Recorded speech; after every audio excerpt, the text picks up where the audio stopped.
Nandini brings out the best అండి.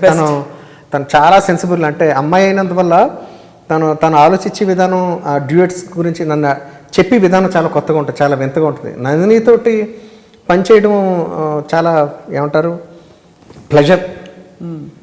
నేను ఇప్పుడు గులాబ్ జాములు చెప్తూ ఉంటాను కానీ నాకు చాలా ఇష్టం అని చెప్పి తను గులాబ్ జాములు అంటే ఇప్పుడు నందినితో సినిమా ఒప్పుకున్నాం, ఇప్పుడు కంపోజింగ్ చేయాలి ఒక పాట అంటే హోటల్కి వెళ్ళి మంచి గులాబ్ జామ్ ఆర్డర్ చేసుకుని తినడానికి ఎంత ఎక్సైట్ అవుతానో, సో నందినితో వర్క్ చేయడం కూడా అంత ఎక్సైట్మెంట్ ఉంటుంది. సో షీఈ్ బికాస్ ఎప్పుడైనా చెప్పారా గులాబ్ జాముని? తను గులాబ్ జామున్ లేదు అంటే అంత ఇష్టం అని చెప్తున్నాను, అంటే I'm comparing my with my నాకు అత్యంత ఇష్టమైన ఫుడ్. ఇద్దరు బాగా ఫ్రెండ్స్ అని తెలుసు కళ్యాణ్, బాగా ఫ్రెండ్స్ ఇద్దరు. అంటే నేను చూసాను కూడా స్వయంగా. అసలు అమ్మాయి అబ్బాయి అంటే మామూలుగా ఫ్రెండ్స్ గా ఉండలేరంటారు. మీకు ఎలా సెట్ అయింది, ఎలా వర్కౌట్ అయింది అంటే అంటారు? ఇది జనరల్ గా అంటే అమ్మాయి అబ్బాయి ఫ్రెండ్స్ అన్నది జనరల్ గా వేరే థాట్స్ లేకుండా మనం ఊహించుకోవడం చాలా చాలా కష్టం. బట్ షీఈ్ వెరీ, అంటే నేను తను నాకు very genuinely very close friends, very real friends, very true friends. నిజమైన ఫ్రెండ్షిప్ ఎలా ఉంటుందో అలాగే ఉంటుంది. ఇది ఎప్పుడో 10 ఏళ్ల క్రితం, అంటే అయితే తన పాట నచ్చి చందుని పరిచయం చేయమని తను నన్ను అడగటంతో ఫస్ట్ తన బిగినింగ్ డేస్లో అండి అని అనేవాడిని. బట్ గ్రాడ్యువల్గా చదువు పెరిగిన తర్వాత నువ్వు దాకా వచ్చింది. అండ్ ఇన్ అండ్ అవుట్ తను నా గురించి ప్రతిదీ నేను షేర్ చేసుకుంటాను. అండ్ షీఈ్ వెరీ, అంటే సపోర్టివ్, మారల్ సపోర్ట్ చాలా బాగా ఇస్తుంది తను. మొన్న లేటెస్ట్ ఫిల్మ్ తంది కూడా అదే, తను కళ్యాణ్ వైభోగమేలో ఉంచే అదే మనసంతా మేఘమయ్యేది. సూపర్. ఇంకా ఆదిత్య గారితో ఏమేమి సినిమాలు మీరు చేసిన, ఆయన స్టైల్ మళ్ళీ కొంచెం డిఫరెంట్ గా ఉంటుంది. ఆదిత్య గారు, నేను నాగార్జున గారితో బాస్ ఒకటిని మనసు మాట వినదు అని 2 సినిమాలు చేసి, హలో బాస్, హలో బాస్ ఒకటి, ఎక్కడెక్కడ బాగా ఎడ్జి పాటే అది. తారే నన్ని నాననా తానన్ని నాననా తారే నన్న చాలా మంచి టేస్ట్ బాబాయ్. ఆయన ఉండుంటే బాగుండేది ఇక్కడ. తర్వాత మనసు మాట విందులో కూడా సునీత నేను కలిపి పాడాము ఆ పాట, చాలా పెద్ద హిట్ అయిపోయింది ఆ పాట. నువ్వు నిజం నీ నవ్వు నిజం నా కంతి కాంటి నడుగు వేరే వెన్నెలుంది అనే హిట్ అది. దానా నానినా తానే నానా నువ్వు నేను 2 అక్షరాలుగా మారాలిగా ప్రేమయ్యేలాగా, ఈ పాట చాలా చాలా. సో ఆదిత్య గారు కాంబినేషన్లో అలా వచ్చినాయి. అండ్ పరచురుమూర్ల కాంబినేషన్ ఆంధ్రులో ప్రాణంలో ప్రాణగా పాట ఇప్పటికీ చాలా మంది అడుగుతూ ఉంటారు.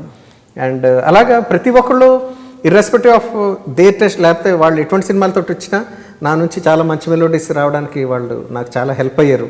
సో అందుకని అంటాను, నేను నాకున్న పేరుకి లేకపోతే నేను ఈరోజు ఇలా మాట్లాడడానికి కారణం, లేకపోతే నేను ఉన్న స్థితికి నా డైరెక్టర్స్ కారణం. ఎప్పుడు కూడా ఎవరేమని నా డైరెక్టర్స్, అందుకనే వాళ్ళు అంటే నాకు చాలా చాలా రెస్పెక్ట్ ఉంటుంది.